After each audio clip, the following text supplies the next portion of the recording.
Meanwhile, the death of a border vigilante has nothing to do with his controversial activities. At least that's the tentative word right now from police in Gilbert.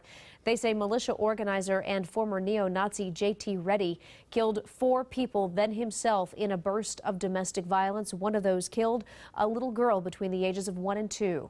Reddy had a reputation as one of the most aggressive forces in the immigration debate. Not on your sides, Craig Smith joins us from the newsroom now with more on J.T. Reddy. Craig, what have you been able to find out? Jennifer, J.T. Reddy was an extreme and controversial figure in an issue full of extreme and controversial figures. Some of his allies have suggested his activities led a cartel hit squad to take him out.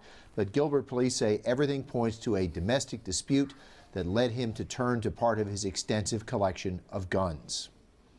J.T. Reddy was a member of the National Socialist Party. As you listen, look at the symbols on the flags behind him. And we have a clean, healthy, white America once again. A place where European Americans have a chance to survive.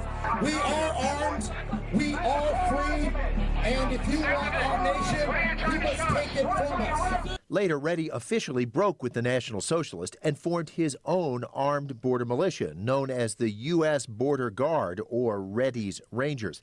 When he died, Reddy was running for Pinal County Sheriff.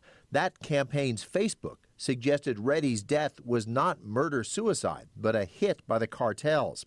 Glenn Spencer leads another controversial civilian group called American Border Patrol. He says he uses electronics and aircraft to watch the border and wants no part of armed groups like Reddy's.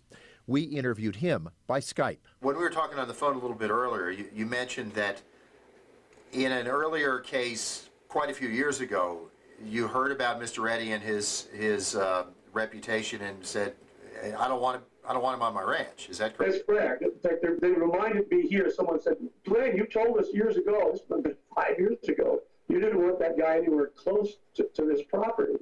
Jennifer Allen of Southern Border Communities Coalition says Reddy's efforts in politics made him an even greater threat. So in one sense, very extreme, but in one sense, trying to go mainstream? Absolutely, and that is also why he has been so incredibly dangerous, both for just people's day-to-day lives in Arizona, but just the well-being and politics of our state.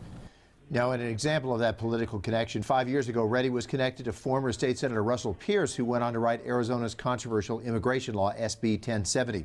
In a written statement, Pierce said Reddy seemed a decent man at first, but Pierce broke contact with him as Reddy became more radical. And Pierce is angry people still try to connect him with Reddy. Craig, do people you talked with seem to think that somebody else is going to carry on Reddy's organization? Well, Jennifer Allen, for one, thinks there is certainly a supply of people with views like Reddy's, but you do have to wonder if it will be someone willing to have such a high profile. All right, Craig, thank you.